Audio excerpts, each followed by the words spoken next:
Hi, it's Miss Hall, and today we're going to continue our study of China with this video, which teaches you a little bit about a couple of the earliest Chinese dynasties. As you watch this video, the best way to take notes is to set up a T-chart graphic organizer like the one to the right to organize your notes on the two dynasties. Include anything that you think you will need to know about the two different dynasties, particularly their culture and achievements. Remember from our study of Egypt that a dynasty is a ruling family, and the two ruling families that we're going to talk about today in relation to China are the Shang and the Zhou. The Shang family, the Shang people, I guess we should say, took control of the area around the Yangtze River around 1500 BC. They were later conquered by the Zhou, who were a very militant people who invaded and took over around 1027 BC. All right, let's talk a little bit about Shang government. We know from what archaeologists have uncovered that the Shang kings lived in large palaces and built rich tombs. If you look at the picture here, this is a recreation of a Shang period palace based on an archaeological find.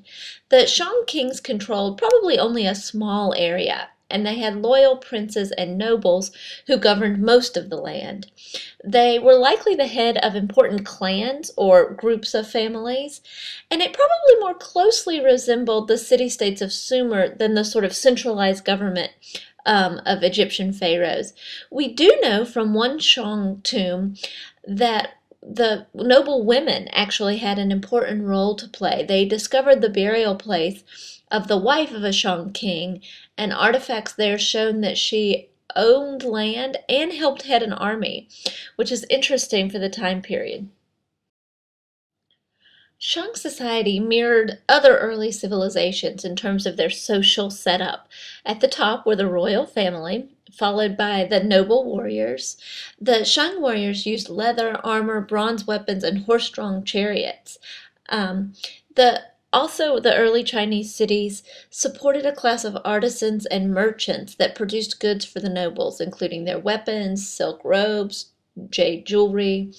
The lowest on the totem pole were the peasants, of course. Most of the people in Shang China were peasants. They were clustered together in farming villages. They lived in thatch-roofed pit houses whose floors were usually made of dirt and were dug several feet below the surrounding ground.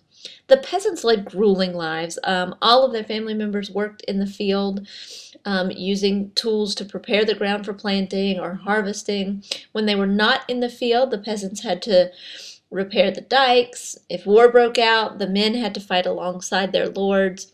It was not an easy life being a peasant in Shang China.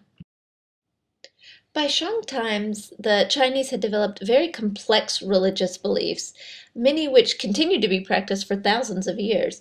They prayed to many gods and nature spirits. Their chief god was named Shang Di and was considered a mother goddess who brought plants and animals to earth. The king was seen as the link between the people and Shang Di. The Chinese believed that gods as great as Shang Di would not respond to the pleas of normal mortals. Only spirits of the greatest mortals, such as the ancestors of the king, could get the ear of the gods.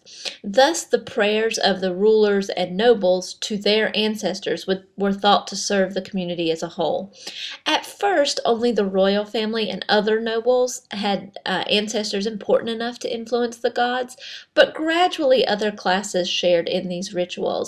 The Chinese frequently called on the spirit of their ancestors to bring good fortune to the family, and to honor their ancestors' spirits, they offered them sacrifices of food and other necessities. The Chinese also believed that the universe reflected a delicate balance between two forces, yin and yang. Yin was linked to earth, darkness, and female forces, while yang stood for heaven, light, and male forces. To the Chinese, these forces were not in opposition. Rather, the well-being of the universe depended on maintaining a good balance between the two. During the Shang Dynasty, the Chinese also developed a system of writing.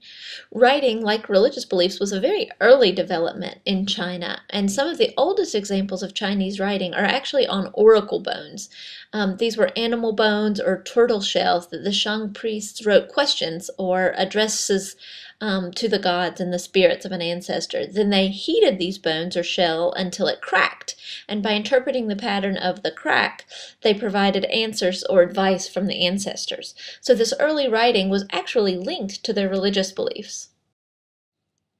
Written Chinese actually took shape almost 4,000 years ago, and it was a very difficult to understand form of writing. Each character represented a word or idea and was made up of a number of different strokes.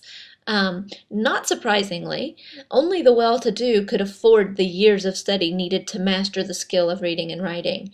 But working with a brush and ink, the Chinese scholars turned their calligraphy or fine handwriting into an elegant form of art.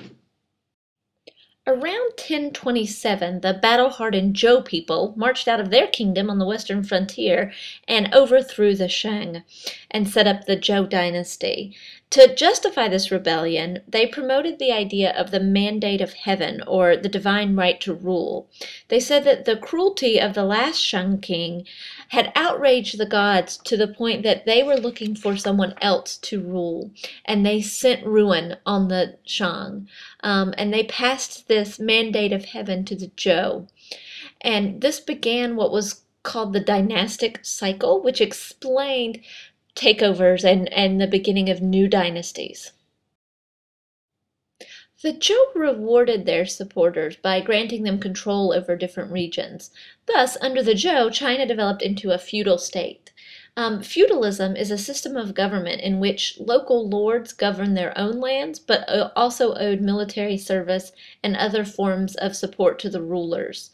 In theory, the Zhou kings ruled China, and for about 250 years they actually did, but after about 771 BC, the feudal lords really exercised most of the power and profited from the lands that were worked by the peasants. During the Zhou period, China's economy grew by leaps and bounds. Knowledge of ironworking reached China about 500 BC, and these iron plows and axes replaced stone and wood tools and allowed farmers to produce more food. The peasants also began to grow new crops like soybeans, and some of the feudal lords organized large-scale irrigation, making farming even more productive. Commerce expanded too. The Chinese began to use money for the first time. And this early form of money made trade easier, and merchants also benefited from new roads and canals that were constructed by the feudal lords. This economic expansion led to an increase in population, and people from the Yangtze heartland started to overflow into central China and began to farm that area. And the feudal nobles expanded their territories and encouraged their peasants to settle their conquered territories. Towards the end of this Zhou era, China was increasing in area and population as well as in its prosperity. The Chinese made progress in many areas during the Shang and Zhou periods. For example, astronomers studied the movements of the planets and recorded the eclipses of the sun, and their findings helped them develop the accurate calendar with 365 and a quarter days that we still use today. They also made remarkable achievements in the art of technology of bronze making. By around 1000 BC, the Chinese had also discovered how to make silk thread from the cocoons of silkworms, and soon the Chinese were cultivating both silkworms and the mulberry trees on which they fed. The women did this laborious work of tending the silkworms and processing the cocoons and weaving the threads into smooth cloth and then coloring it. Only the rich and the noble could afford these robes made from this luxurious silk.